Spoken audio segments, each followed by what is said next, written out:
Abononsia ya mamunyina adwo mamunyina akwa baba power 97.9 kasa fidie so nkrabe race street na ebutu nsemo ayensa kan ne ene ye de somse no nsia bremu Kasiebo na edwada enwumere Kasiebo papapa ena Ghana ha nyina no obia efabie ama adehye mu enya bi etie de abremu na ye kamo say Water Power 94.1 ewo Global FM ewo Sharp 106.9 Takrade Ensroma 92.1 ewo Krankwanta Buam FM ewo Jasika Jinyame 107.7 ewo Sampa Nananom 92.5 ewo Ahafugoso Western Radio 100.3 ewo Lembeleke FM Okpaza Ingrigi FM Obol Vinci Radio ne TV ewo Dunkwa onofin Low Silence TV Kasiebo enam so Rich FM 98.7 ewo Asinfushu Trinity FM ewo Bogoso wamunyina ekutamu bi adehye mu etiebi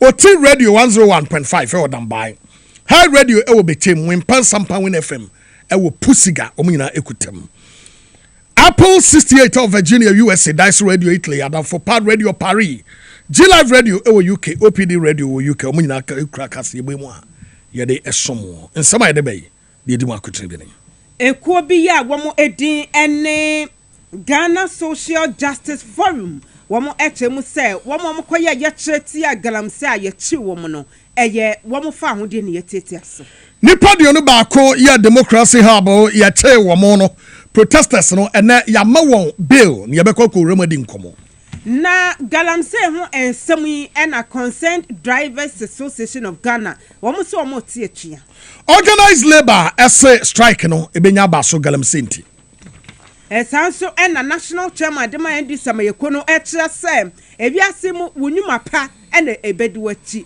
eti wo kai man pani akufu ado se wo be ye papa wo ye boni o wo fra konya so ebedi wachi Minerals Commission Chief Executive Officer Ede Atudwa ya na sem o kan se amanfo se yenya lances ma no wo munya na enya kyena no mugyaye a galamse no eto ntwa nti wo mbekọ so ama lances Asene manso man hene ese endi samayeko na fia bato obedi nkonimu Yammo nwura mu mfimfimantem NDC Youth Wing ya wo mu ewom abomoden apa emabunu ene ema edwumadi a ekoso no omo apa hontoma ebebo wuram ni akwakwadi nkomo ewo Asen Central na Ghana Registered Nursing and Midwifery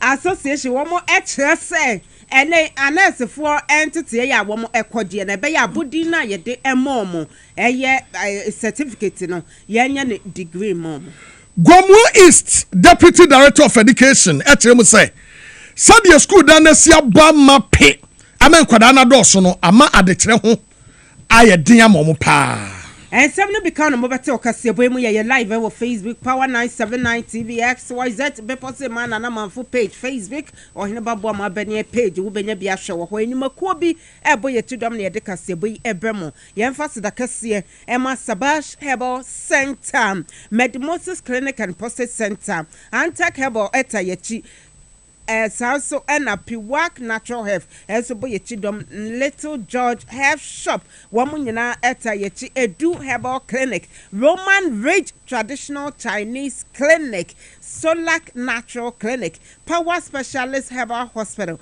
Ruta Natural Products Let's Talk Educational Consult enyuma kwe na ebo yechi dom one yaji edwa yede enyuma Kasiebo ebremo mokote bekafo eyeme be po so hima Nana ya foriwa amanfo kwamai agudie papa bi ladies dumbo sanafi Okumangra diwanf oheneba boama benye nyame eya adom efridwada ya ekono ewia Kasiebo no ebeba donhwere baako 1 hour ewia no eti mu a mo fa Kasiebo edi efri ha no madama eya no ahye nso edi amayese from Monday going no ewia Kasiebo no extension abam ya yebeko 1 solid hour nti ewia no ebeko don hwere ba ko pepepe na etumi aboa manoma enso ayako no afei ensem no kiremu eni na enupa baako aduonu baako ya te wo mo ya yete wo mo no democracy hub edimu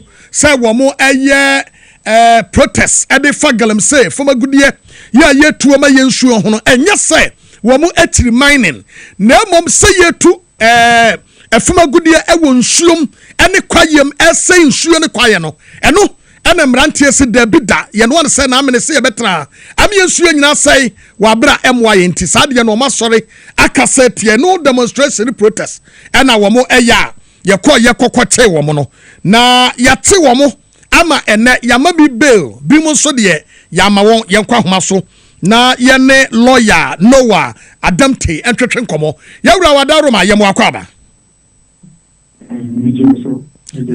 na umpombo de emira boko papa wadaroma ene mrantie ya yete wo mu yese wo mu ye be aduonu miensa ena yete won na yama emu maako aduonu baako bill emu mienu de ene yama won kra wadaroma boyemu ede ade poten ena esi ya ama mienu yese yamo mu bill a enye ye eye yenu ya bema Oliver Baka Vomawo ene abrante ye freno Fanny Otu yase wo mo no ye ma mu bail ni bia enye yie bone be no ma ya ebro so a ama omienu yentumi ma mu bail. Okay, me now say the say only what can we Fanny to your bar them Fanny to or yarinti ema ye chi omo ye dey call police hospital.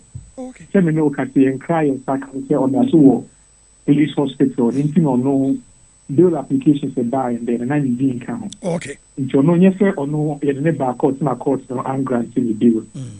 Na only by the court me na so into a one man only that bill and say running no say nema court be susu one sana ma obi bill no.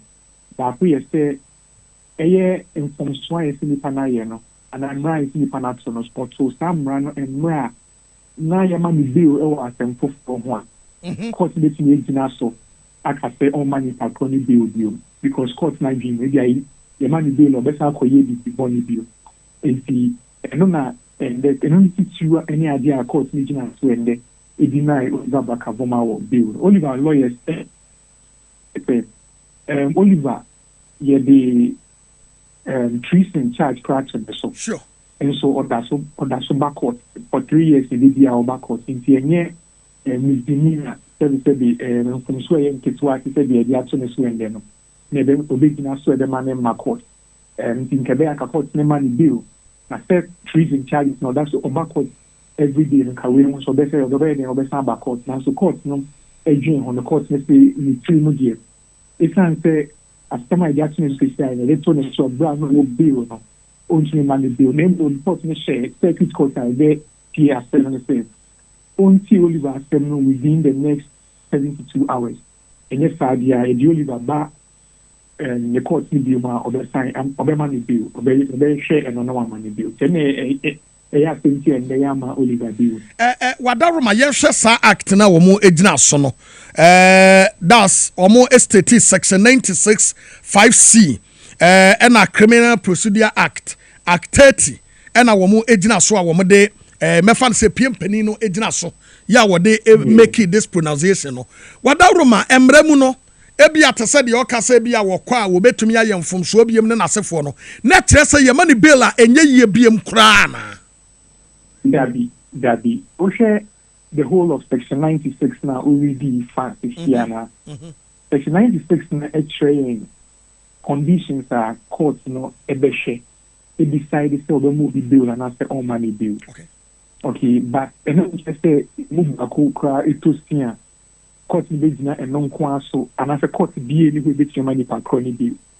Your man say e ba ni bill court na eti asem ono be dream factor e woni nim ne ho no wa hwe sell that judge no na what na say ni treatment e money pani bill and as a money bill. Say dia e judge asem call ni mendi o dream ho say e san so liver my son is when the ACM na owo bill into all money bill no a different court which me share fact na I can say oh this in cry the action so or court dey bia nti eno so no so be no so ka say okay the money bill and na say that court need to attend there another time cry send somebody ni ma say na court na can say someone try case within 72 hours and by ni ma obe money bill no nti say e dey in the court na gimu na and say my money bill but another time and I say a course for anima, that court in the Chama bill. Interest, Untimian bill crack, which is a video assembly.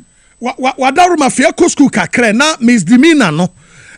Sa mfonso be na ye sa misdemeanor no na eho asotwe ana punishment. And also no anything. So, in your offenses, no, ya shame be doing. If you were the offenses punishable by death, offense one now, if this wire, as soon as one thing, and you who say, I'm partner crowd visa and Yamra Semna, you can also be cool as a cat. Any offense I say no, first degree felony. Now, felony offenses, new offenses are, you say, a offense are a okay. The felonies, you know, it's a first degree felony, second degree felony. A offenses are, said they said, you move do kakra. Now, almost telling you what offenses are, you move your drink, and the offending misdemeanors. Misdemeanor and the punishment are a bit in the amount. Said over 2 years and more 3 years. Okay, now the brain now, so they're fine, media, and you're fine with 2,000 CDs, any idea.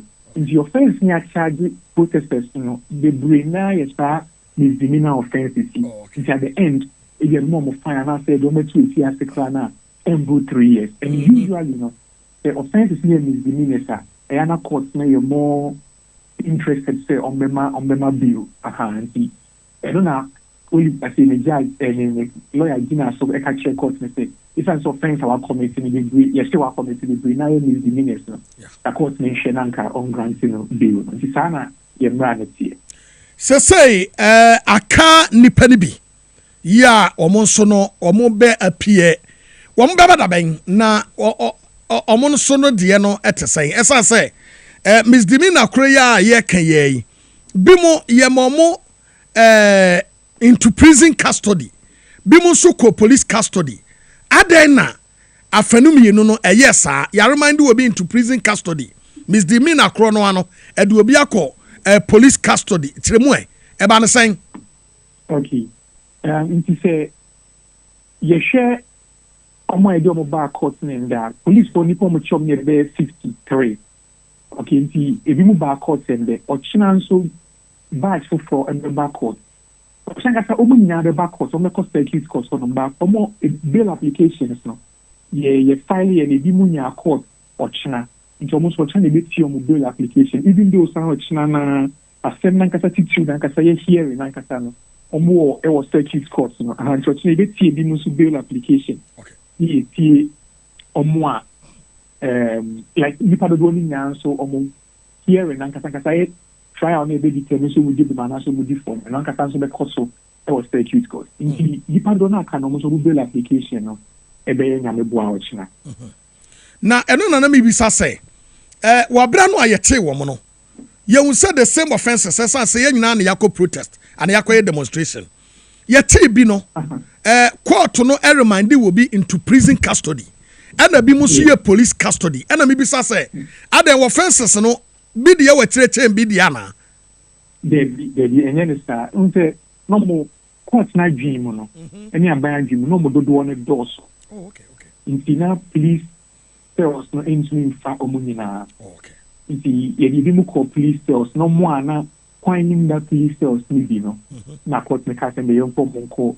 prison custody inti nyese na offense ni bi sustain ebi modie tane ko ye Yura yabeda ase wotena so yekoba de yebesi akire bia na yebesa ba onche ne no abedi nkomo yo adofo opani amote se ne no edi nkomo yi eye owura no adamte waye mranimni ene ne no edi nkomo e de fa de yekoso no ho na won a yegya wo no eye mrante no de edi kan first batch no Emmanuel Jan Emmanuel Kwabna Ado Ziblim Yakubu Oheneba Prempe Philip Ousu Kwabna Akisibik Desmond and Avon Kofi and Sadik Yakubu Omono aye first batch no ya yeja womo no nipa enwotwe and ana womo ewom eno atenu ne yade nipa makoma kudu baako ebaaye na du baako no nso no ya yade womo ebaaye no eno kra na edumienu ene yeja mu du baako ena eka nipa baako etu omo nso yade womo ebaaye no enu mu na Oliver Bakavoma wo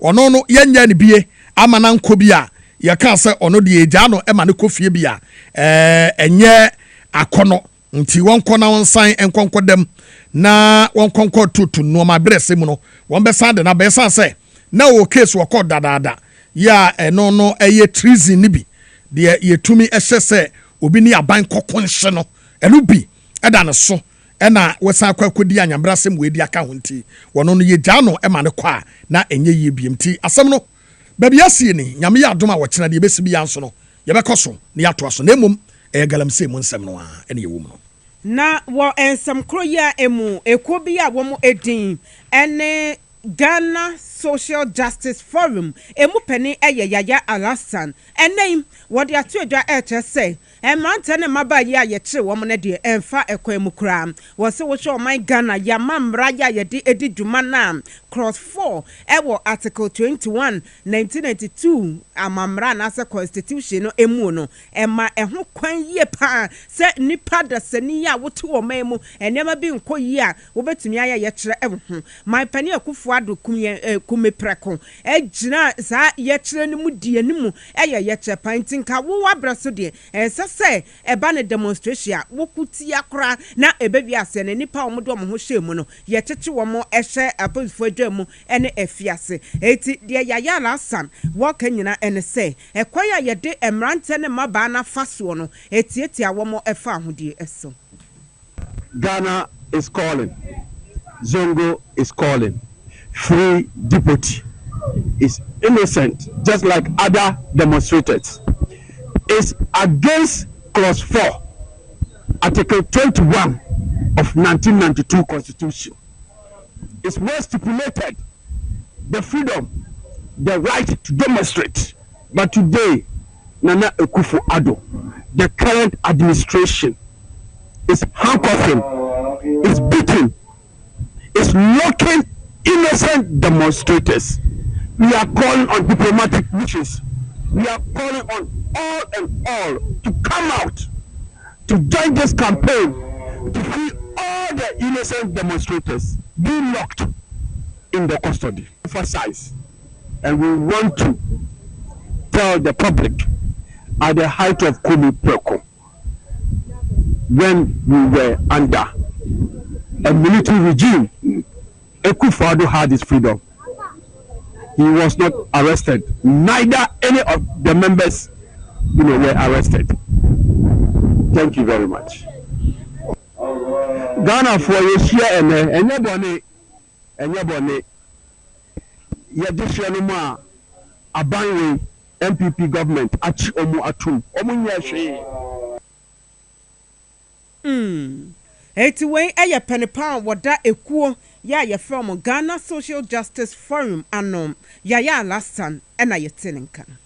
Na organized labor ekyerɛ sɛ wɔn akɔ nhyiamudie akɔ akɔhyia na wɔn ma aban no mmerɛ bi sɛ wɔn fa nsakyerɛ n'adwene na nkɛbɛyɛ a LI 2462 no onyimfiri o sɛdeɛ ɛbɛyɛ a ebetumi aboa na nhyehyɛ no wɔn pɛ sɛ wɔn yɛ no ebetumi akɔ so wɔn kyerɛ sɛ LI 2462 no ɛna ma ho kwan sɛ yɛntu afumagudie ɛwɔ kwaye mu na saa emra no emwa yanyimfiri ho de etoso biem ene se womampani na nadanko Akufo-Addo amamuo mu no ene yetu afumagudie won nsuo so ama yensuo nyina sei ene se de Ghana japade asi aye basa no omotena ho enye yie de ekoso no eho mo enu nti so mo ne aban na kasa na se wontie na bre na omode ma no no se aban no antie ampemu a wo mo betie twia na wo mato wo ho agumonten so leadership Edma organized labor eco meeting yen konkotie and common said yesi course of fire. Meeting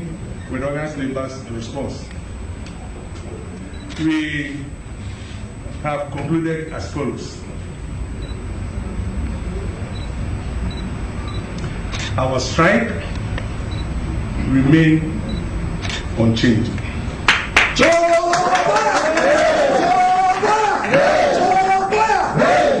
I want to repeat, the strike notice remains unchanged.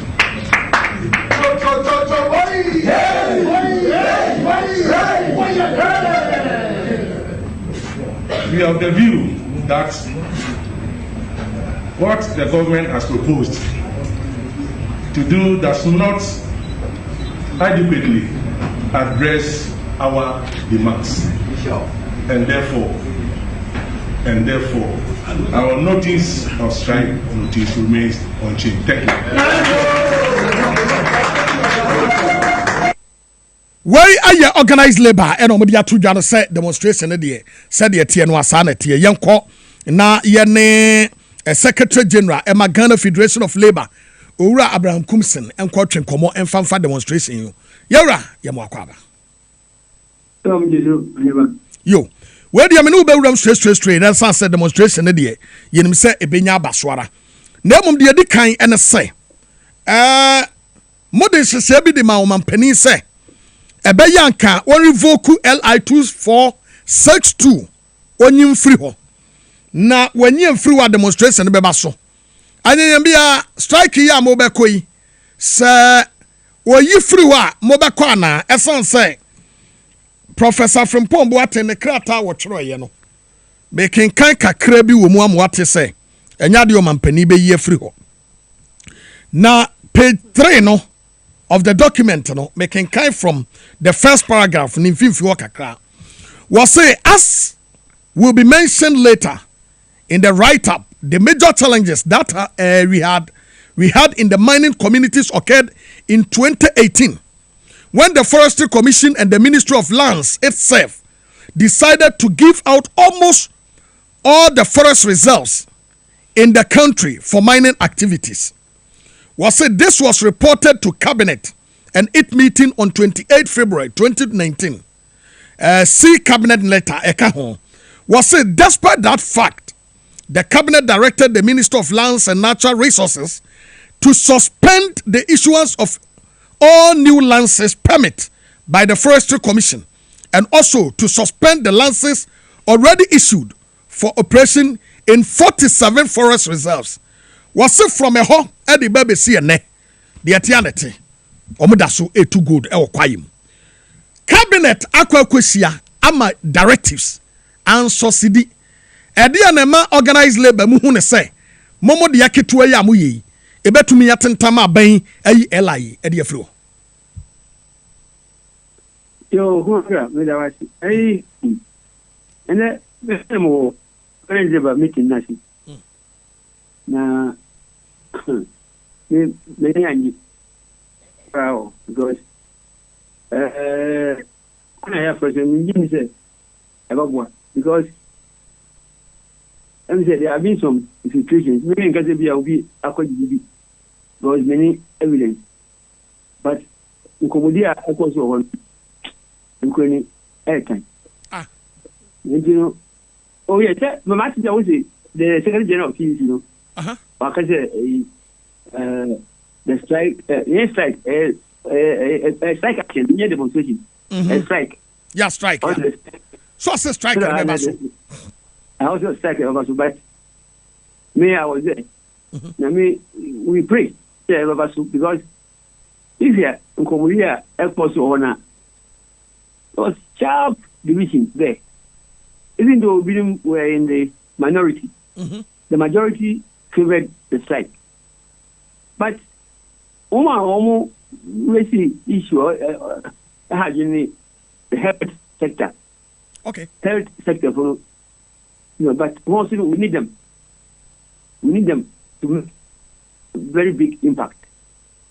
And let's hope. The president may be discouraged. Me patch me bow. You rawa not just say. Let's hope say one year.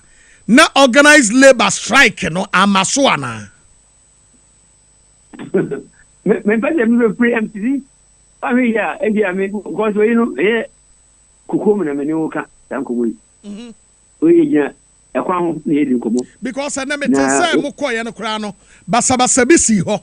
Na edo na kofa sa kro, ede na kofa sa confrontation ba ye no. Ede anya.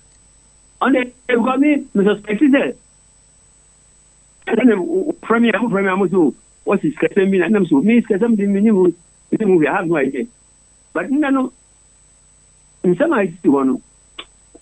Now, imagine I am in time because we are because we need evidence. But suspect is there. Some sort of has, gone on now. But I'm going to be how is it? We should assemble all the major political parties so that what kind of nonsense is it to talk to them so that meanwhile we have people government in power from 1995 about 2016 license that we should so in a short period 2017 or the almost 2,000 plus. Yeah. Now we assemble. See, but I have it. Even just last week Wednesday, we issue another license. Where should be? So if at this forum, there's a workers leaders into me and it's scary because one here, our members will rise up against us. And it has happened before. It's a two. Workers march to the TUC hall there to chase people out, sack the general secretaries and their chairman, and then they imposed some IMC law. But I don't want that to happen because what happened today in India is very sad. Not just say, the Awakano 70 year. Nabi more air tresse beya and ka strike no Ukrainian fantonche na you organizing all the major political parties no. Na money wa mon kasa se munya galam se ni 20 sa. Exactly. That's what some people were saying. But that didn't make sense. But you see, Omanga, if you want to hear Ebiana, they will, fall in line eventually. When we Ebia, your broadcast may put them off. And see, let us end it here. Now you hope say, okay. You hope say they will all come on board because try to get an engagement there. Then I don't think that anybody will take the organized labor serious. And see, let me give you a very short history. So, remember 2 minutes. Mm-hmm. See, the National Relations Act of 1965. On my TVC, to me, what they represent Ghanaian workers. Okay. Upro, TVC Kasa, and one. The Sambrano, Yamenino, I'm in 2003. Okay. No, what you TVC, it didn't film. No, what the organized labor, chill. Now, that law did not define organized labor chrono. Okay. 2003 machine. Now, so TVC only say 2 minutes view. Okay. So it is for us. Say about organized young as organized labor. Mm-hmm. They are registered as a trade union. Then we have structures. Structures are able to take decisions. Branch, and then regional, and then the central. So that when we are going to take such major decisions now, we can get all of them, all the branches, all the regions to be involved. Wow. Then when we take decisions, it becomes very effective. And maybe I say, what is concern what teachers CBO said they organize labor could be also they are opposing strike action and This is because we are not structured. And this one, look, 2013, GFR took TC to court to challenge their mandate, to to challenge the authority to speak for all of us, like agreeing now. So TUC no any some mandate no any some power no say we to be kasa bi am kasa dia ma all organized labors. Organized labor no. They don't have it. They don't have it. That's why we have this problem of divisions and all that. They don't have that authority. And we hear so you need any organization also called organized labor. We don't have it. I mean, sir, after say Ghana Braska, you need anything. Time very good. So welcome France, welcome Germany, welcome Britain, big people and come. How can they effectively play, combine their style and attitude? They can't win any match. That's what is happening now. They say, standing structure, he said, this is the central body, we have the regional bodies, we have the branches and all that. Then before we arrive at any major decision, we have involved everybody, encourage everybody on board. You see, but what is happening? Something. We recognize the Senate houses, we managed to break through and achieve whatever. But going forward, this government will operate. And they also find a way of infiltrating and doing so many funny things. And your man here, you be fetch register organized labor the ato on FA. Very good. Umanga.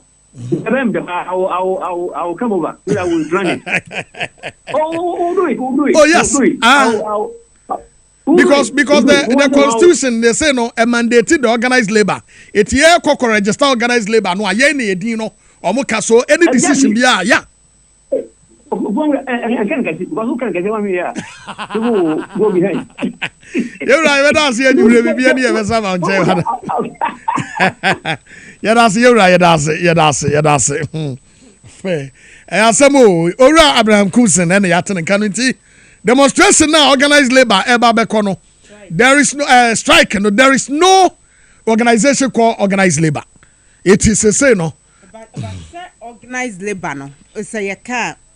Include TUC, Forum, and GFL, Ghana Federation of Labour. And then necessary midwifery council. Forum, and Forum for na UTAG, nurses, GMA, Ghana Medical Association, na gratine, and not mono my account consent teachers, until Omonica Boma the Forum.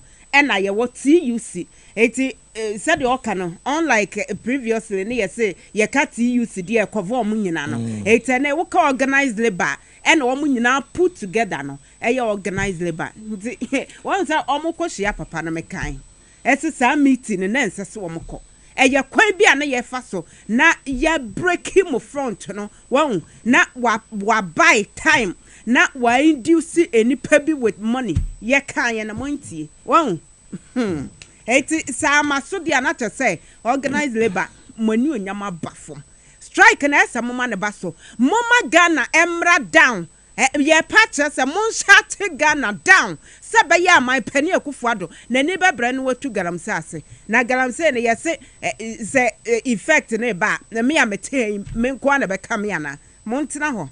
Na ekwo be ya wamudin no kwa droba foku Consent Drivers Association wamo sakasa ena wamo airborne tene se nyame yadom wamo ba beti atua na wamo chiate no eye nyame yadom a October hinu mebosi me ne da etoso edu na se ya wada ebeyi a wote atua ede atia eye galamse hu nsensem no wose se organized labor wamo strike no wamo ye omadwe se wamo ema na maso de ene no wamo no wamo de Eita droba for mo enkwa etuma saada no ye nyina nso ni musasa droba for se yakọ striker ehun susuaso ya ede bebreyem pani ya wono ena eye dwamteni ede ema adrobafo ekuo Consent Drivers Association eye pawili na wone ya man bofa Alex don coding komo ochina wukuo ochina bena wukuo mayanti wonka ansana eda ya wodadu efise ye nani abre efise wo mefa nsu fita na eka busum mienu ya ma busum se kabribi wo se wantimi anka hwe 10 days no si ye wo mo twin sanasa o man panyini minyini sasa na aka kire ye se wo bedi akonwa sa na obeye minyini sasa wo kasa ke beto abana ma wan kasa enti ne nya agididi o man ga na hye wo sa na se enne obi beto boti kansa no wanom ewo achim mem obi beto boti kansa no wanom ewo wasa kropona no man panyini me ka kire o place what dey no ambo aka busum ye lupe wo bribi a pese o ya ye na nsu ensisa na Ghana fo anyankwa se wa ma ya antechi wo ho a se na me secretary kan no the whole Ghana e be jai ne case wo Any adroba for cost strike dia asemasi ewo kromu pam eti we ye national chairman Edma Consent Drivers Association of Ghana pa willing yete ne ka some de munsu eni efe ko brem my pani akufu adu krom na kohwe brem munsu nani na eno na pani a wo ye twetwefo Edma kuyi asona banana redu wo ka say wo mo emma omenyi apadie ko abodo organized labor na fuwa porpor myensa si wo mo besi gina ya si wo mo strike no nyame ya dom a October bosim de to so edu ebeba so ana se maso se ebeba so se maso wo mo adroba for de wo so obeti atue Yema organized labor for 3 days. Say no mama mampeni on the 10th. So on the strike. Yeah, on the 7th. Yes, we are more 3 days a day. And say, I'm on the air show. No more 2 and I'm going to do much. Because then you show my say, who had GPR for share footwear, and no more Kika. Any concern for the transport operators. Young nation organized labor. See, I hear say on the 10th, no, I'm over cost strike. No, I'm going to be on my due. Nemo Macobasa or Chinabino, because Chinabia, a bit to my watchina, and another chin. Your cotton come off of Ruby, Sabia, stand there. Saying a bit to me, organized labor for the Ghana food. Say, young concerned drivers, any transport operators. You back in one boom. On the 10th of day, the whole Ghana can be a little bit. Monya ne sana babwa pam. Weye asunaba nana vredu. Weye secretary Edema Concerned Drivers Association of Ghana. Yatwa so na yemongura mu a Chief Executive Officer Emma Minerals Commission Martin ayisi atotopa ye kese pa ma ne Ghana asheki. Now what is some way edit to dwa wabre okokosia Parliamentary Assurance Committee enadwade nkomatwetwem ena wo mu ebiso panini se wada Roma se no license ahodo ya wode ma amanfo so mu nkonkotu afuma gudie no yaka tere wa se jai yaka enso setir muguso ede ma amanfo bone be ne wo ena wo so panin no kwasem wo mu ne se license ne de moka se yenya na nya akira ya ba koso the license mining license ede ama amanfo momotu afuma gudie na tu enya de beja ne na ja ne kina sentia yenya ne se si amfa license na ama amanfo moma nkwankwaya adwuma no a ombe galamsey eti sade beye na galamsey no ombe jai no eno ne se wose ye mom license no omkokoye adwuma na opani akasa ni nyina so na ka ho a omo kire se LI 2462 no omo nyim free ho sade beye akwayem afuma gudie tuo no ye be jai nanso ni nyina no opani ne se se ntua emrante no ebekwa akoye galamsey kutu nti yemfa wo no ema concession itu obi dia obehweso ye sade beye kwaye no ene yasase no yense no yentie ayisi. The fundamental cause of illegal mining or galamsey, and please respectfully hear me out. I'll give you about 5 more causes of galamsey, but the main problem that is driving illegal mining is getting a place for the miners to work. Until that is resolved, we only go around in circles. So then I believe the question then is, how are we getting a place for them to work? 4 ways. 1, through the graciousness of the last gay people. So Anglo Ashanti, Newmont, Go Foods and Co. give us a place, we license it for them. That's what we've been doing. Number 2, persons whose licenses have been cancelled for want of performance, we give it to them. Number 3, where by law, when you are giving an area to explore, let's say if you are giving 30 square kilometers and you are supposed to explore, after 3 years, you are supposed to give half back to government or back to the Minerals Commission, yes. So when those ones are returned, they come with what we call a surrender report. We give it back to the small scale people.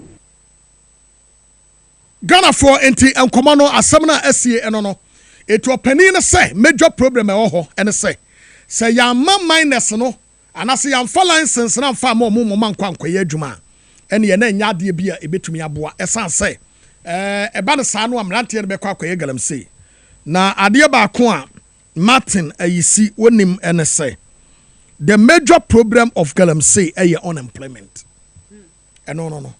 Because trying say and say nya adwuma no eni hu kwan say didie ena emrantie no so emrantie no so hu ne say en say nya adwuma no be didi enti onkobokro no nyemum sasase no wo ho na gold wo so a obefuntum asase no no wadidi enti say aban no tumi create employment me sorry ya mete yesa me nkotu galamsey enti so bia sorry no wa adwuma a wo kwa akoya anka saade we no eto betwa ɛno nti na da bia 24-hour economy ɛyɛ de papa ɛbɛbɛ yi saa wɔ ha wei afiri hɔ no na ɛbɛduru baabi no sɛ adwuma ɛbɛbu ɔkɔ asase ase ma asase akɔ akɔbu agu ne so na wɔba bɛnya adwuma a wɔbɛyɛ abosome yɛbɛtua ne ka bɛsɛ 3,000 4,000 no na wɔgya sɛ ɔkɔ akɔtara baabi ma asase abu agu ne so dabi eti minerals commission boss no wɔahu n'asɛm ka asɛm no ne sɛ unemployment dɔɔso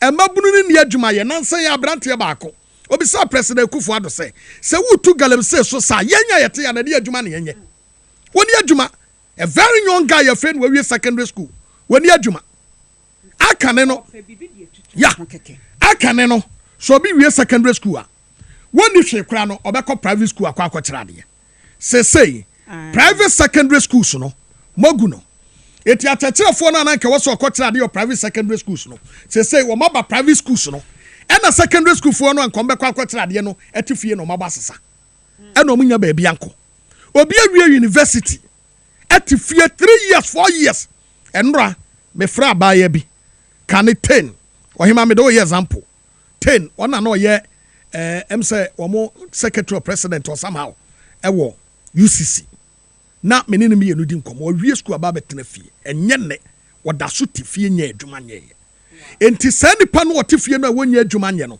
na wo sintini maame ya na ne papa why na ntoma nini for all these years best 5 years no why na ntodua ne manini enti se nipa no nya galamsey yo bekọ akutu so unemployment is the issue tackle the unemployment rate my penny Kufuor omo sha ase kwa se omo tu galamsey ase enti wode ne presidency to so na asema omo kai ne se omo be pa adwuma mama bunu no aye mo apɛ baabi ɛde omo ahye ansa na ya tackle sade no enso mo anye eti minerals commission boss no wankasa wokotra ho no na wonhu ne wonka aya ma menka bibi keke won se ono na ka sa nyina mu police station nyina police station ti wo won na tesa adwe ne seda fom o sedan yi nyina police station minim ho pa area ho de na madam fo be a police commander ho na wo de nyina police station ko si no o si no adan ni galamsey ni osi no edan ni galamsey meneni chabi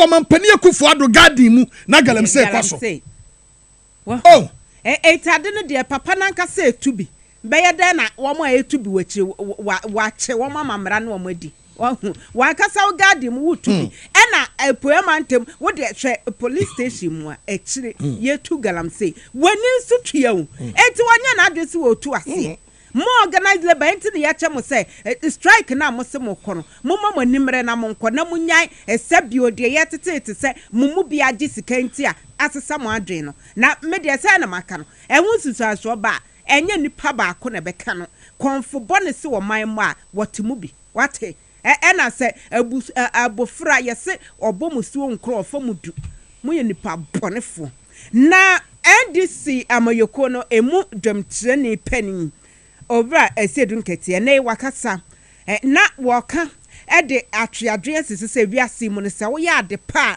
daachi bi no se wunni hokora wunyuma pa wo ye no ebekasa adiama ye atweadwe de asi osadefo Dr. Kwame Nkrumah eso ese Ghana man pani ya wodi nkan ne nyuma pa obaba ye ewo man Ghana mu ama nne eno ana yegusu ye didi ho temamoto we papa bi oye ene ya ban bone etisunti ekwen na asese ya wona mo so anata se poto moto we a poto se wom ane so papa enyuma pa wo ye ntene wudu ama na ne kra wo fe wo so me fi Ghana na mo Kwame Nkrumah obi bese mo Kwame Nkrumah na ta se Dr. Kwame Nkrumah din yebo e de kai wo man Ghana eno ti pani ne de ya pepe ne di free wo man ya bakosem a enye ye kra no wo ka atra se wo baabi a ye fe wo se kulugungu ya no mo MPP fo amambofoi womo ana chese ya na akoya se ya sumo obi ese won kwato bombo ema papa nka ye to bombo de edi ne nya eti na enka edum ya ye wo ho de kai no no kama se enka edum na bubu beye mfie nkuru nie ya chese ye nya hwe wo ho eti mrahye bedwani ya wo empotam ho agia ladi ayamba wodi animu ene chairman general womo ekoye na chese enka edum ya wasi Ediama Dr. Kwame Nkrumah no womo ekopa ho ntoma na woka se wo ahwe ade ne bubu ye omanfo ye omo wokrom ho womo ni bre ye pa ya no womo di ho avehwo enem yetumi asasi ediama omo na panin ne nyuma pa wo baba ye wo Ghana abibiman mu ne wiase nyina nti na yegusu kan no. Some people in this country have tried to rewrite history and to take away everything that Kasiebo stood. And so it takes the effort of our citizens to restore the history of this country and to also make a point that if you want to be remembered, you must do good things. If we allow our history to be revised, so that credit and honor will be given to people who were rather saboteurs of the nation rather than those who build the nation. Eti trefo pene de mesemu dwamtreni de ma endi samayukono Johnson esedun ketia na yete nkam na saa bombo etuo yi a ye ka ho asem afi apema henkwa aduosia baako wo wura bi a wode nani ehu bie ese ne akora anya fa flowers koma osaje fo Dr. Kwame Nkrumah ebe bum dimaya wo kire mu kire nsem trofo was in the school. Then after everything, our teachers asked us to march, to be in the line, and we marched and came to the market. We had a place and we stood. After everything, not quite a long time, we saw cars passing, and after that, some lorries stopped. A man got up from that place and was waving to all the people. After waving, not quite a long time, we heard a sound. And when we heard the sound, people started running. All of us also, we took part in the running. From the running, we went home. It wasn't quite a long time. It was barely a year because it was during rainy season, August. Then the same time, they came and then burning places in the Kulgumu town village. They were not able to cross.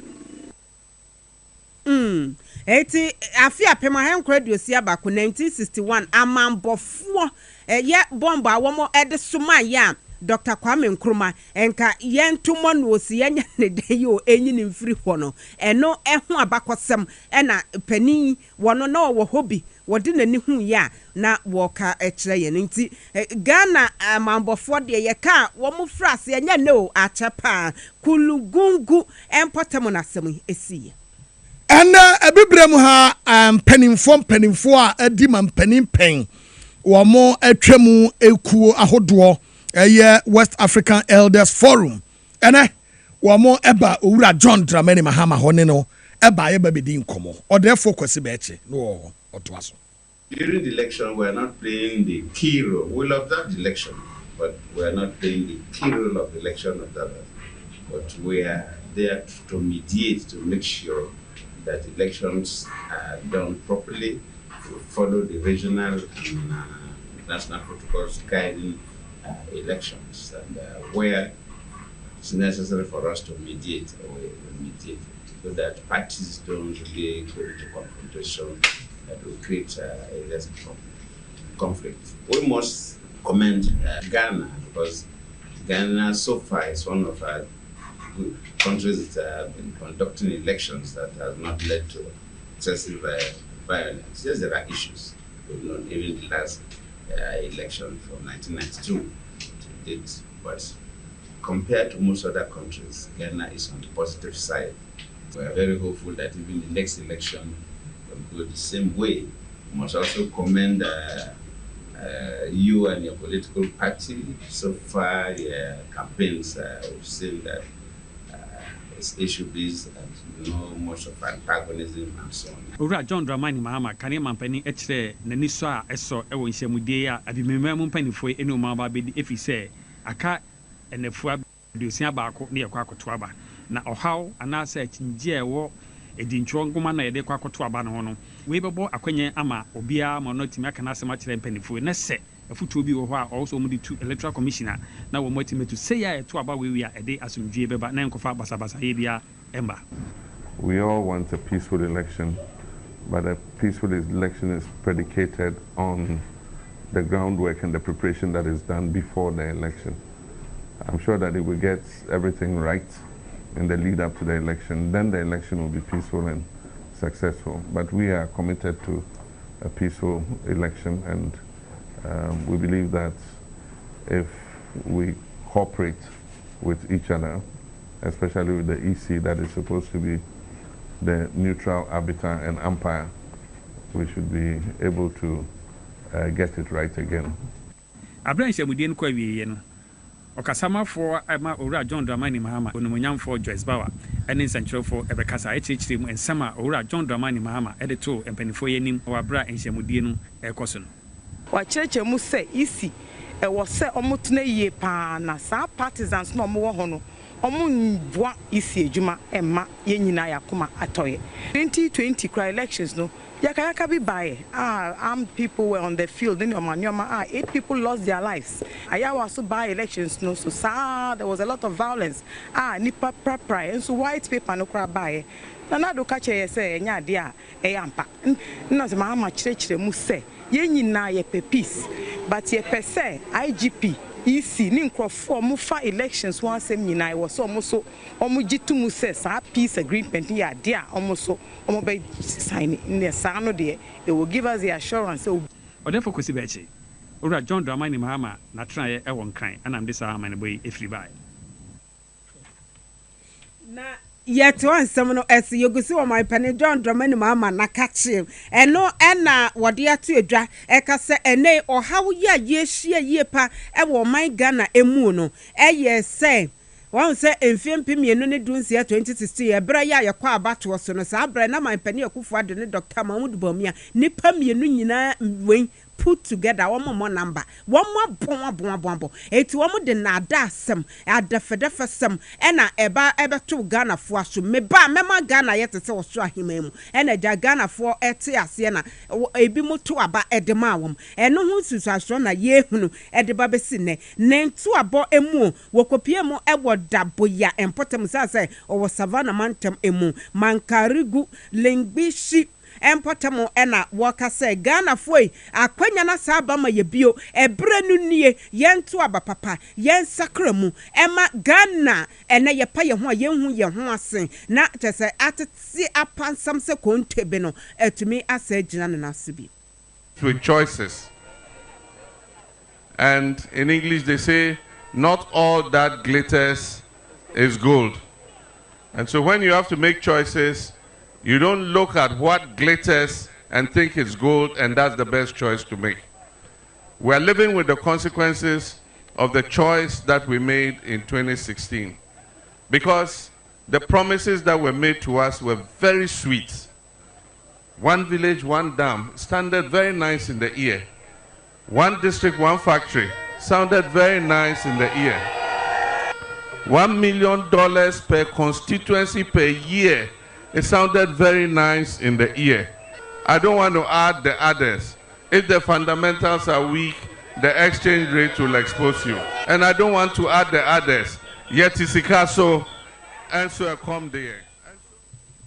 na enwechi en waka se ba ne boshe de NPP omu ni mu boshe pa boshe akese constituency bi ebe mo $1 million afibia bisa se ewo him ene maisi bia ye besi fidi nyuma baako e de amamo ewo him na ne village bia ya mamo dam baako ni nyina na ye akohwisam entro tumi no ope woni mu hwe na obi otumi koye economics nya third class ene wo bisa bibia koye economics nwa wonim eti no ma adane Ghana esi ni trase wahu eti bosha ne de omo de baba ebra ye womi MPP Dr. Bawumia ene napo na one na mohi womo ede bosha kese beba nanso Ghana foi ye hu se yaso nso aso ansa ye hu de mu oduru ye ntwu si yie se be ya Ghana ebe fa ne ntoma pa efra.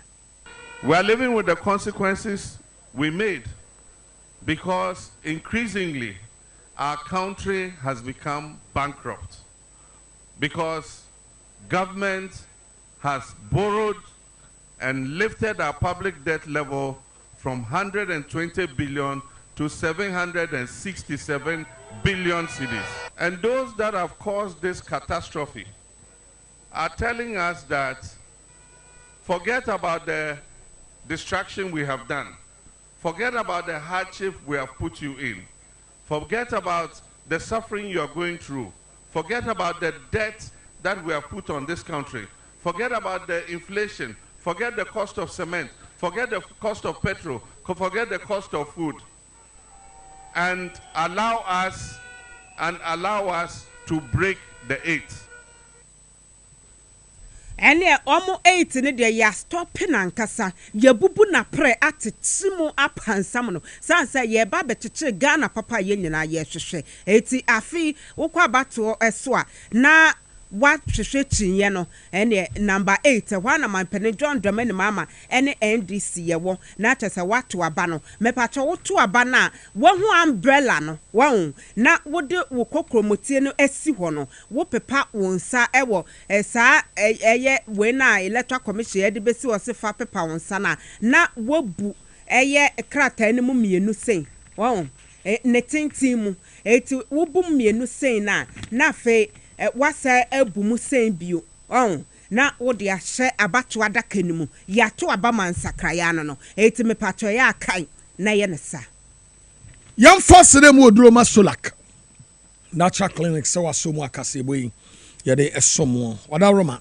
Dr. Solomon Yoda Solak Natural Clinic ano ebeboa manage aba o kidney and o liver taken very serious ade ne hu pa yade ne bi nka wo a obekasa yade de utikura ya wo ya ehu onan ehu onsa ehu bibia ehu but kidney ne liver ne de emfa ne yagro na ano wo nti ya take ne serious ko Solak Natural Clinic na wo hwema na onfa bibiduro kan emfa nsa wo yade yesi ehu aduro ne ho omo ne bi ne ntra na de obi de wonim se ehu aduro ewo Solak Natural Clinic o come be your test no be take you almost 1 day or 5 hours na omo arane awie na fe ye hu said your kidney ne liver no na ho den etie omo hwia na fe ya hwe ne ye de ehu aduro de account aboa nti tutumrika ene ya na ko Solak Natural Clinic o kokomlemle o me Harvard High School no free number we 0553 932631 0553 932631 Little George Health Shop ena wose yem frame na Little George no wose yem fantom nyina monim se wose PV obe run about 30 praise bi asafo no ntem wa awon wadwuma wo ye pa no enye easy with the organic foods and any food supplements edi aba na with the Coa Mixture and the Coa Plus Mixture edi aba Dominion Herbal Powder Mr. Kill vitamins minerals and minerals ne vitamins are yedi nubena nunsini ena aye Ghana hade ene amanone ede ne nyina bi ewo ho afei ye wo healthy juices ya eno no eye aduaba no mu nsua no de dedede no ne yatwe ede agu adem na ye wo juice ne bi te say cranberry juice carrot pomegranate ye wo turmeric and ginger juice, blueberry juice, and aloe vera gel. And so, it one no any so. Little George Health Shop, Tema Community 5 for she PV Bay run about 10 Presby Asafono and Temwa Freno 0243 140 213 0243 140 213 Roman Ridge Traditional Chinese Clinic. Roman Ridge Traditional Chinese Clinic.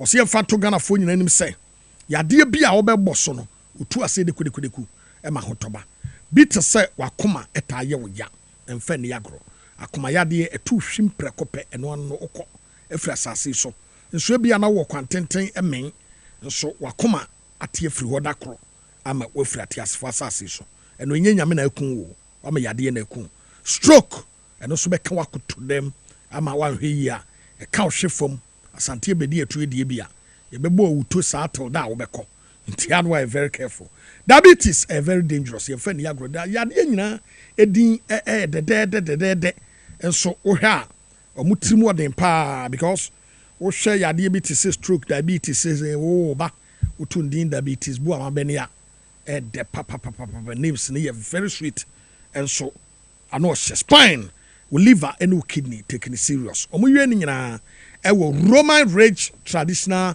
Chinese Clinic na omo ye ho adwuma omo ni Indian High Commission na edin hwe mu wobɛtumi afrɛ mu wɔ 0546 450 672 0546 450 672 ɔmo yɛ adwuma adwoada ɛde kɔ akɔsi ada ɛbere bi ɔmo wɔ hɔ na emum date no ɛne mmerɛ no ɛna ɛsesantia no abɔ wura hɔ ɛna ɔmo akɔ akɔdi nsaw so edu aba clinic SMB test no bebree ɛwɔ hɔ bebree aba itu adaroma SMB test di B test bi a ano ɔhye papapapapapa ɛnura a mese mekɔpɛ SMB test anom mekɔyɛ kokoduru edu aba clinic a yɛse SM baako kura ni hɔ na emum deɛ ɛwɔ hɔ no amanfoɔ se emu bɔn ɛnum se eyi deɛ bɔn no mo mfa ma me na me deɛ bɔn no kura me nom hwɛ na wakɔ di SMB test a wo se ɛbɔn adeɛ na ɛbɔn no kura na yɛ adwuma no kura ma ne boro so no bra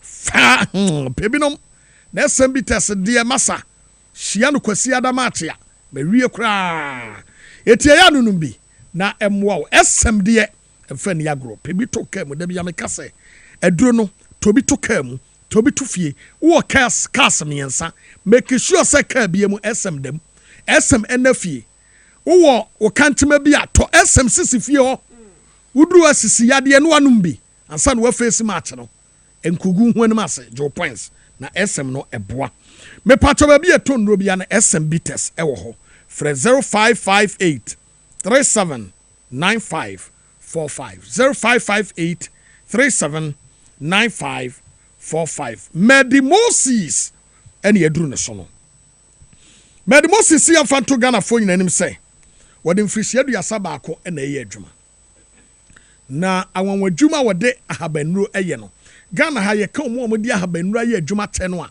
wɔdi mu akotere papaapa na wɔyɛ nipa bi a wɔ prostate problem sexual weakness awo ho ayɛ odin hypertension diabetes sciatica typhoid malaria stroke ɛna obi a nanum problem wɔ hɔ fa ne nyina bra Medimosis na ɔsaw yade ma anigye emra Medimosis clinic and prostate center no ɔyɛ 4D ultrasound scan itu ba otwa scan no ɛde to hɔ a bra akoda na ɔhyɛ wo yam no ohun te sɛ de ase yɛ na to atwa picture clear mammogram machine a ɛhwɛ no fom ɛne ne yɛka ho dɔso pa wa dental barrier wɔne police station di nhwɛ no mu Accra Central ASL4 ɛdan no mu ɛna agye kwadwo ɔne school for the deaf ne di nhwɛ no mu Kumase ɛyɛ ahenema kɔkɔben frɛ no ɛwɔ 0244 068 447 0244 068 447 etwe ho aba keba nsɛm no bi wɔ hɔ a yɛbɛtoa so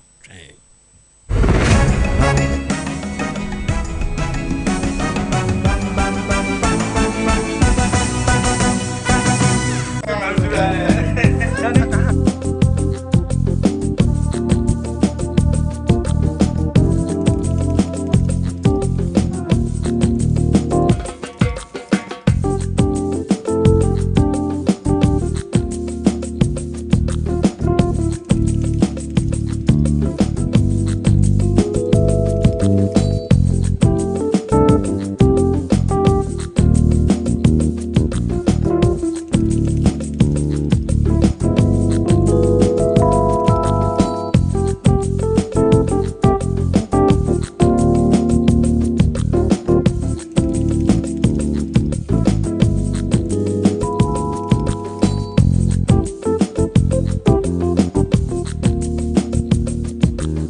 Amade share Yamama Kwaba at the Power TV XYZ and Meno Sabim Kasiebo Sia to Kasiebo na what ye or da community and nursing training college wamo eja edisuafo makomako hanan adunum 450 ekwan ya wama kwagentete ye ewo nurse adwuma no emu na ebra ya wamo epom ho aba monte so no na Dr. David Timkwanchum wo general secretary at the Ghana Registered Nurses and Midwives Association watchra say wobesa bypass ye bema ho kwan se beyam training colleges awodro ana say colleges awamo etete anesefo no yebe peja womo etibie nemu na woma ye degree program sebe ya wo wie ntete na body krata ye kura no ye degree na enkoba se je se wa wie na wasaba montin so se me ko school na makope degree wo se ba ne saade a emwa krasa se aman wodo bebre saa no womo eye no wo je ntete ne wie pa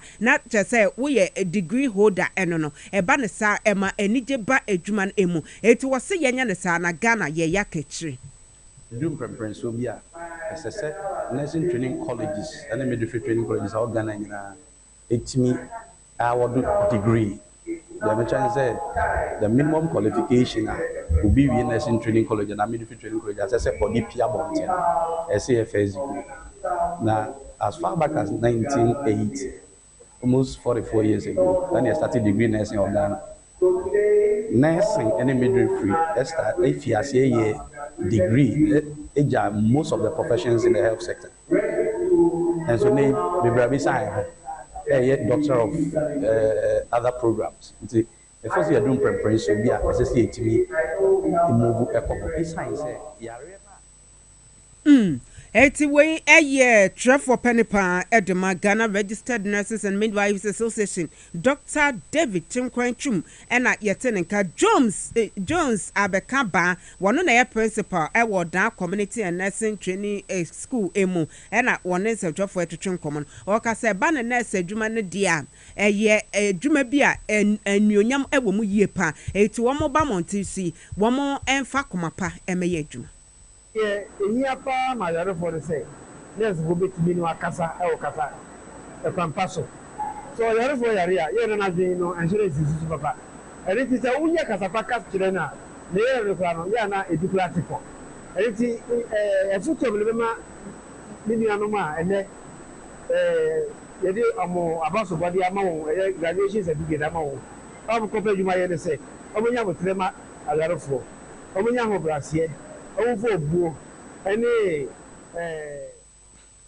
Jones Abakamba wano ene penepa or da community and nursing training college or da no ne yetenenka Nro na eyenkomseni kronkron Muhammad sallallahu alaihi wasallam na woda na saa dwumadie no ekoso kese pa ewo eye fadama ya national chief imam edi Maulid ni dwumadie ni bi Dr. Mahmoud Bawumia so ekoye kokopie ho na se Dr. Mahmoud Bawumia ebeko no wo seda emom kofofa basesa hodo enom kosesa ema ne mema se woduru ho a wo mmanye ne so se Maulid no nkramosum ana nkramofo no egini tum so mbeto abanama no se na eyen hyehye ho na no ena kane deputy CEO Mustafa Abubakar ede atudwa se saade ne nyina no eyade bia emwa mankramosom entwaye yankonkwa Bawumia wabɔ pa se yemema ne fans yo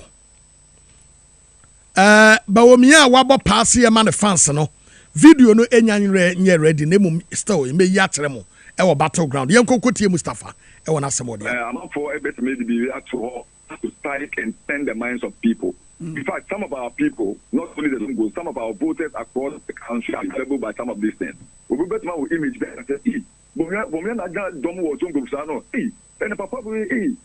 some of our women, on Saturday and on Sunday, no, I say, then I buy a mama Bawumia to say Zongo no yeni and I said because they intentionally push that video of the cheering up into the Zongo community so that it will look as if the Zongo is not attending. So we must also come out to expose that no, that is not the situation. the reality is that Baumia F1 no one can supporters, coordinators in the moment, national coordinators in F1 for I say 50-50.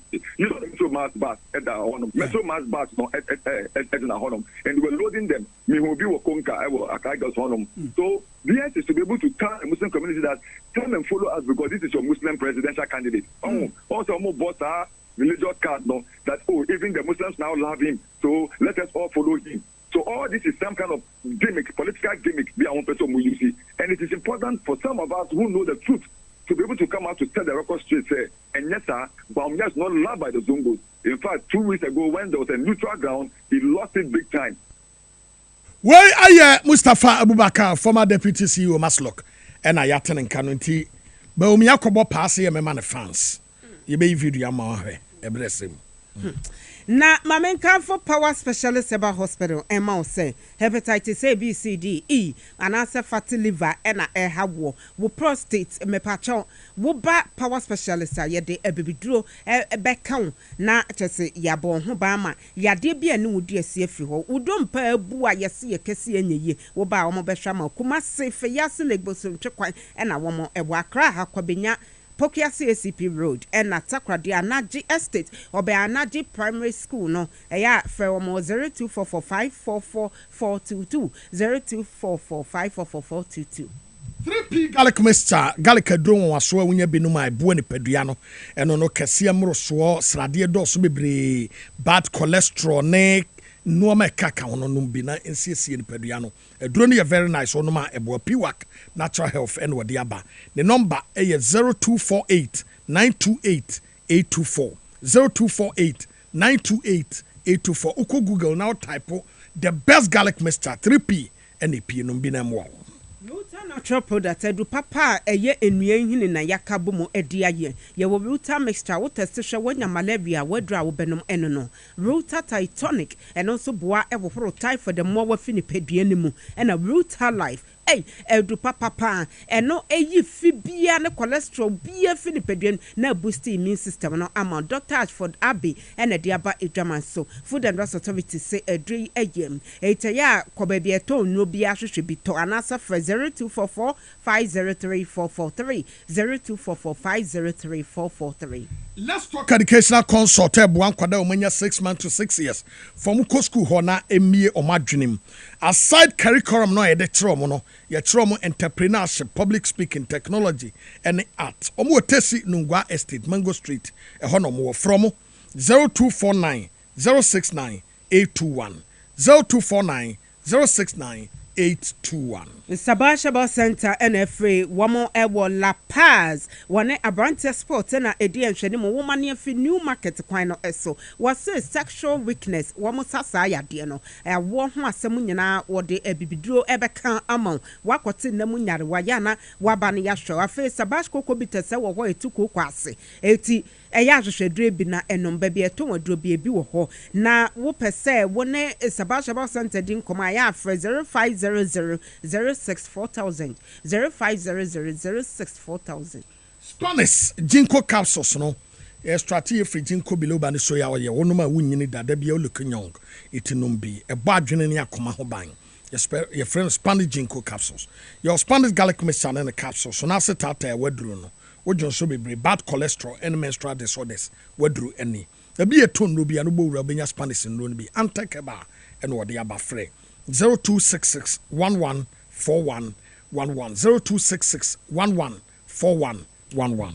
Na omaide she hanan sama wodo ye bo anu anwumede bremo ese power TV XYZ no si abem Kasiebo yesita wo so asedan koma Elizabeth Tego wo siesie yen sanso na Willie Ernest of Prince ebo ye chidom akua krantima ye du bia piesie ela dachi ma kosu aforiwa ofa bia munyina omoboaye na ye boa Kasiebo yi ano de bremo Ralph ne Peter ye da munyina ase na anwumai mokote bekafo ye me be po so hima nana ya foriwa amanfo komai agudie papa bi ladies dembo senafi okumangra the one oheneba boama benie edamu nyina se anwumai